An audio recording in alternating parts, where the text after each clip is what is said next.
Good evening, visitors, and welcome to the Australian War Memorial's Last Post ceremony.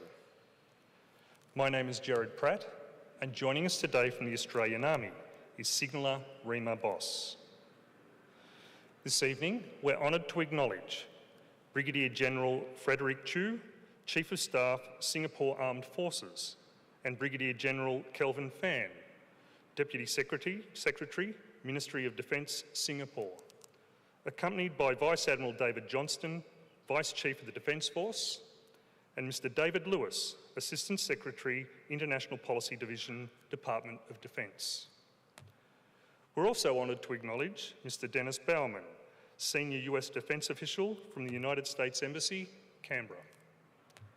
As always, we welcome the veterans who have served, those that are still serving, and the families that love and support them. The live stream of this ceremony is made possible by the Returned and Services League of Australia and the RSL and Services Clubs Association. We welcome members who are watching the broadcast of this ceremony from across Australia. During this evening's ceremony, wreaths will be laid at the base of the Pool of Reflection by visitors to the memorial and students on behalf of Golden Grove High School from Golden Grove in South Australia. If able, please stand and join in singing the National Anthem.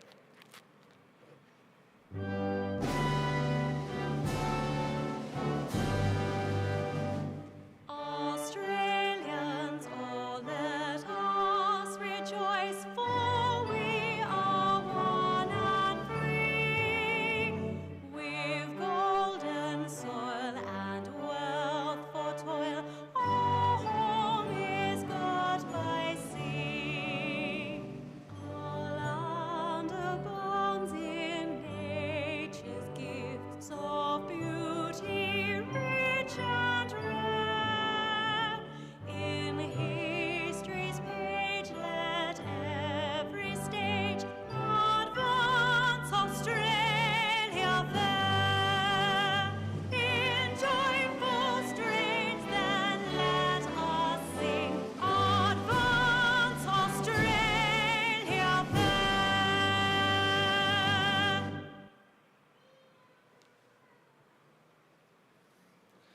If able, please be seated.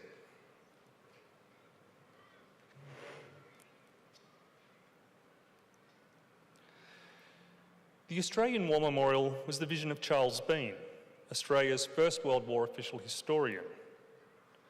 Bean landed with the Australian troops on Gallipoli and stayed with them at the front through until the end of the war. The idea of this national memorial and museum came to him at Pozières, France, in the depths of the bloody fighting of 1916. Bean's idea was that this would be a place where families and friends could mourn loved ones buried in faraway places.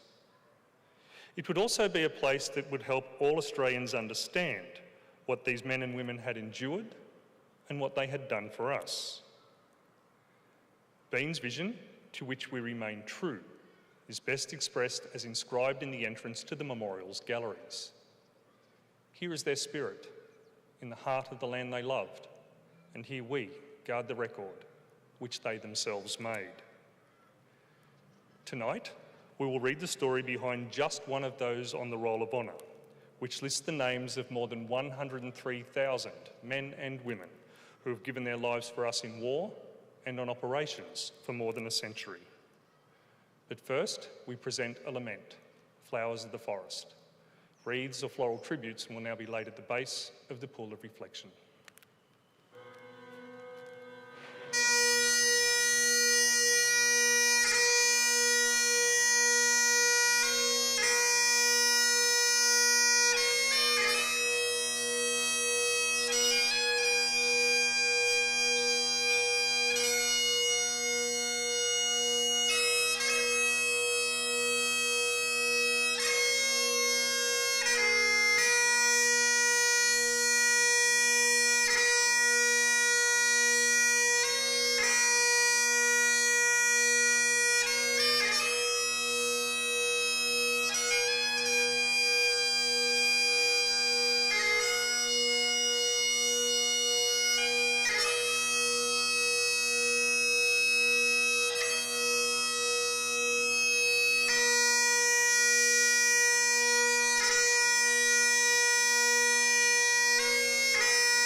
Today, we remember and pay tribute to Private Albert Hackshaw.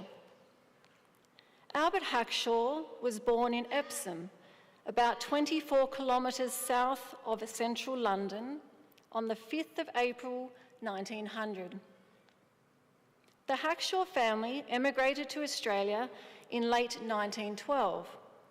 Henry, Rose, and 9 children, Rose, Annie, May, Albert, Reginald, Janie, Beatrice, Gertrude, and Alan arrived in Fremantle. The family made a home in Western Australia, where a further 5 children were born. Known as Bert, Albert was working as a milk carter in February 1918 when he enlisted for service, giving his age as 18 years and 10 months. He underwent training and embarked for overseas service in May, sailing to Alexandria before reaching Southampton. By the time he joined the reinforcements for the 28th Battalion in France in October 1918, his unit had been withdrawn for rest and recuperation. With the war ending the following month, he began the process of repatriation, returning home in August 1919. The Hackshaw family lived for a time at Bellevue in eastern Perth, where Albert's father was employed by the Western Australian Government Railways. In 1925, the family moved to Pencubbin and purchased a property. But the family dreams of successful farming weren't to be. Eventually, they joined the increasing number of Australians forced to walk off their land because of the Depression, low agricultural prices, rabbits, bad weather, and inexperience. Albert moved to the northwest to work as a foreman with the Main Roads Department. In August 1940, he enlisted in the 2nd Australian Imperial Force, this time giving his date of birth as the 5th of April 1905, 5 years later than when he enlisted during the First World War. This put his age at 35, safely below the upper limit of 40. After some training, Hackshaw attended a school of instruction in Claremont and was transferred to the 2nd 4th Machine Gun Battalion. The battalion had been raised at the end of 1940 as one of the support units for the 8th Division. Formed with men from across the state, it came together at a northern military camp east of Perth, where the men carried out initial training. In July 1941, the 2nd 4th moved to Adelaide, as more of the 8th Division was deployed north. By October, the 2nd 4th was in Darwin with the 23rd Brigade. The division's other 2 brigades were in Malaya and Singapore, with the 2nd 4th to follow. Told of their move before Christmas, Hackshaw and his comrades left Darwin on the 30th of December, sailing via Port Moresby. After a Japanese attack on Rapal, the convoy turned around and sailed to Sydney and then Fremantle. Sailing under escort, the convoy reached Singapore at the end of January 1942. It was not long before it was in action. The Japanese had captured Malaya and were preparing to attack Singapore. With the British desperately preparing their defences, the battalion's companies were sent to where they were needed. Hackshaw's B Company was sent to the British Manchester Fusiliers, where the men constructed weapon pits around the naval base. After days of air raids, the Japanese attacked Singapore on the 8th of February. Deployed to different units, the 2nd 4th Company were quickly in action, but by the 10th of February, the Japanese had captured the island's west coast. 5 days later, British forces were pushed back to a defensive line protecting the city. The battle was almost over, and on the 15th of February, Singapore was surrendered. The machine gunners suffered heavily.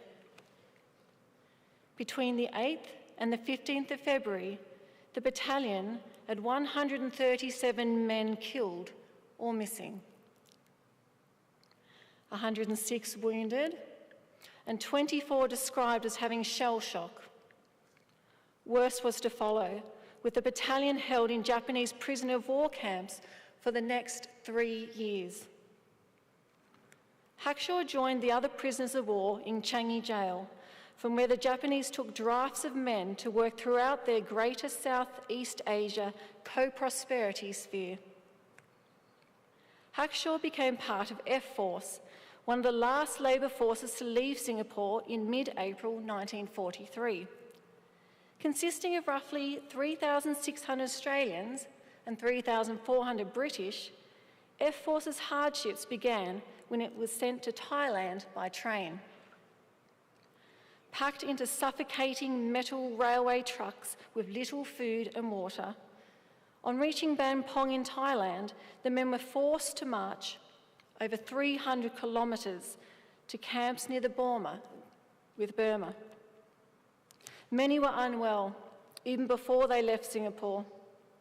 Hackshaw had been suffering from malaria while in the camp and was still sick when he was moved. Isolated in far up-country Thailand, remote from food and medical supplies, and drenched by monsoonal rains, F Force moved across camps, progressing towards the Burma border from May to October 1943, as work on the Burma-Thailand Railway progressed.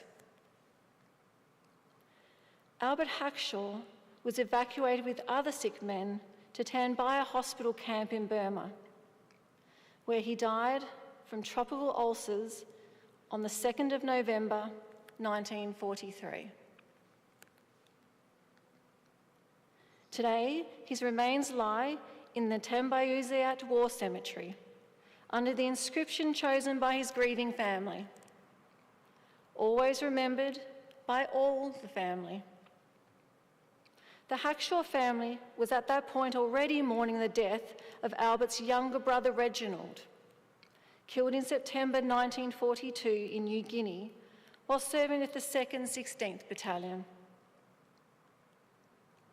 Albert Hackshaw's name is listed on the Roll of Honour on my left, among almost 40,000 Australians who died while serving in the Second World War.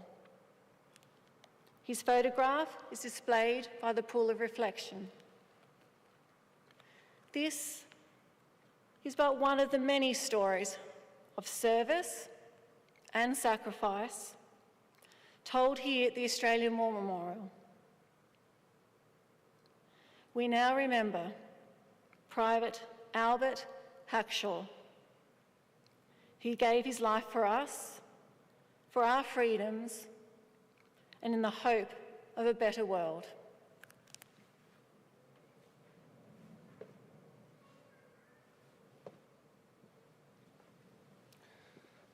If able, please stand for the reading of the Ode and the sounding of the last post.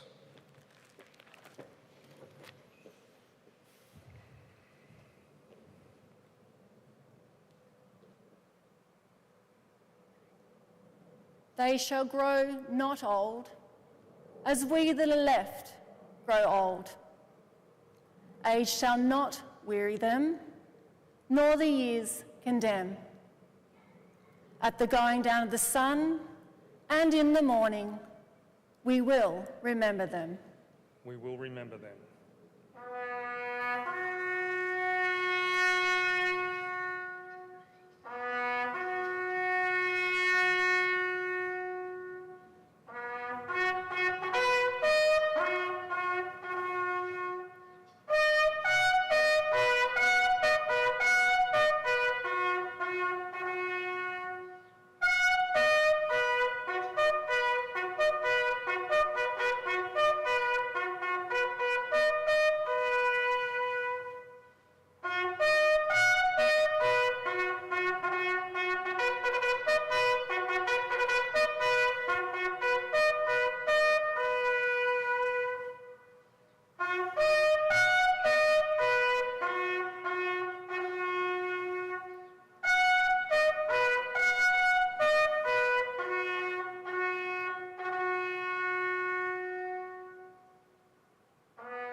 lest we forget.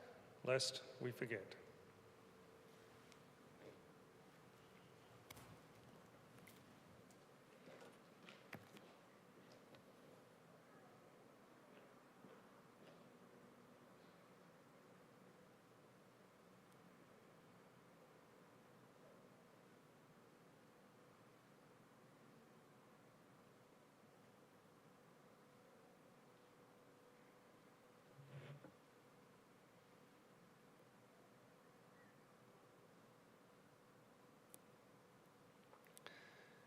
We leave you this evening with the words of the memorial's founder, Charles Bean.